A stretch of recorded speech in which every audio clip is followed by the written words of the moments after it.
Hi everybody, welcome back to Tenor Guitar Lessons. In this lesson we're going to move to a different key. For the other lessons in this series we've been looking exclusively in the key of D. We're now going to move to the key of D major, just to be more specific. In this lesson we're going to move to G major. We already know 2 out of the 3 chords that we need. In the key of G we need a G chord, which we have is open 5, 5, open.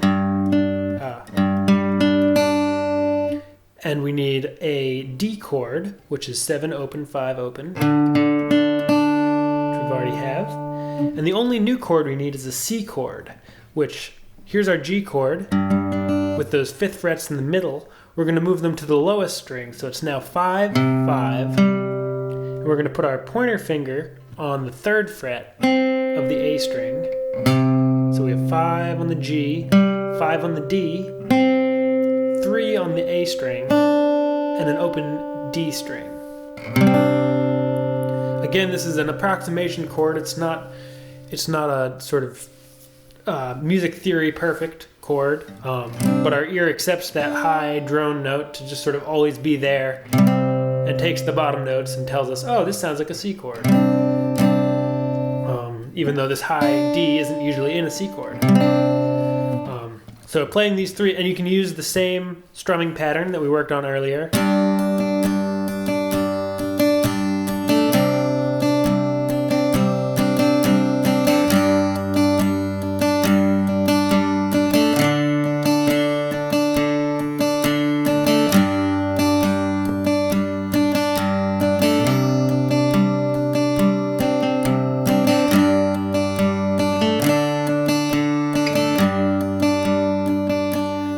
Or you can use cross-picking patterns.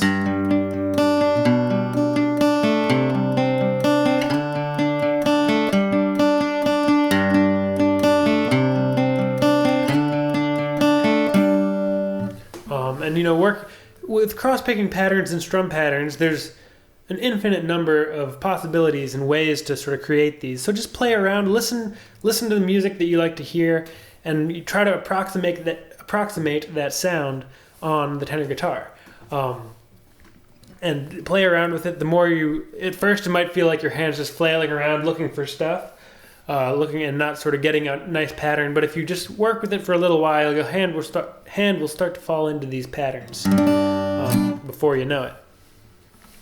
So that gives you the chords in the key of G, and you already know the chords in the key of D. So these are the 2 main keys that I play out of on this instrument. Because it's kind of in this semi-open tuning, it's not really designed well, the tuning isn't designed well to play, for example, in the key of D sharp or E flat, which is, half step above, 1 fret above a D chord. So you just bring that D shape, 7, open, 5, open, to 8, open, 5, open. And it sounds pretty miserable because the chords and shapes we're learning are so dependent on using open strings and cross-picking and those drone notes. So what I do is I use a capo. So here's a capo. This is called a quick draw capo. It's made by Kaufman Music, I believe in New Hampshire. But if you look up quick draw, it's spelled, let me look at it here, Quickdraw, capo, C-A-P-O. They're great because they hide just above the nut here, and it's just all done by a spring, and they move up and down as you choose. So you can just put it anywhere you like. You can also just get a regular kind of clip-on capo.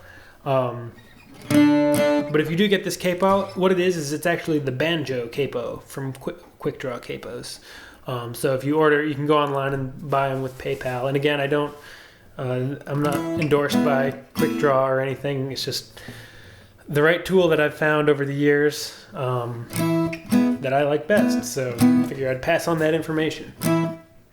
But again, you can order them through the Quick Draw website. They're around $20. And it's the banjo capo. because they don't make a specific tenor guitar capo. But the point I'm getting to here is with a capo, this allows you to play all those shapes you already know and have a different key come out. So you got the key of D, 2 frets above a D. If we were just playing that scale, D, D sharp, E. So if we played those same shapes with the capo on the 2nd fret, we get an E chord. And our G chord becomes an A chord. And then our A chord becomes a B chord.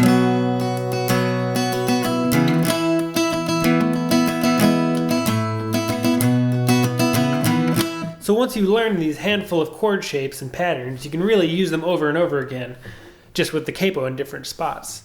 So some common places for the capo to be, again, in the key of D, doesn't need a capo. It is great. This instrument and tuning is great in the key of D. If you want E flat or D sharp, which are the same, capo on the 1st fret and play those D shapes. If you want the key of E major, 2nd fret, and play your D shapes. F major, 3rd fret, and you play those same shapes. F sharp major, 4th fret. G major is 5th fret. But you already have a G major, so you don't need to capo up there. You can just play your G shapes, C shapes, and D shapes. And you're in the key of G now, with no capo. If you need to play an A flat or G sharp, bring it up to the 1st fret and play that G shape. 2nd fret is the key of A major with the G shapes.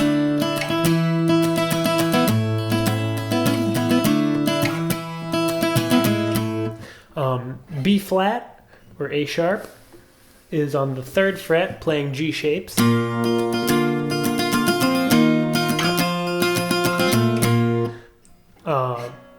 B natural, 4th fret G shapes.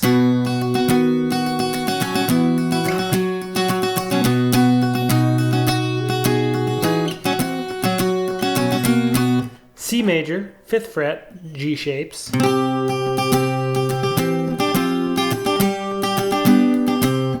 6th fret is C sharp, a not very common key, G shapes. And way up at the 7th fret, playing G shapes, is the same as a D chord. Playing a G chord with the capo on the 7th fret is a D chord. So you might as well not have the capo at all and play your D shape. And that goes through all the keys.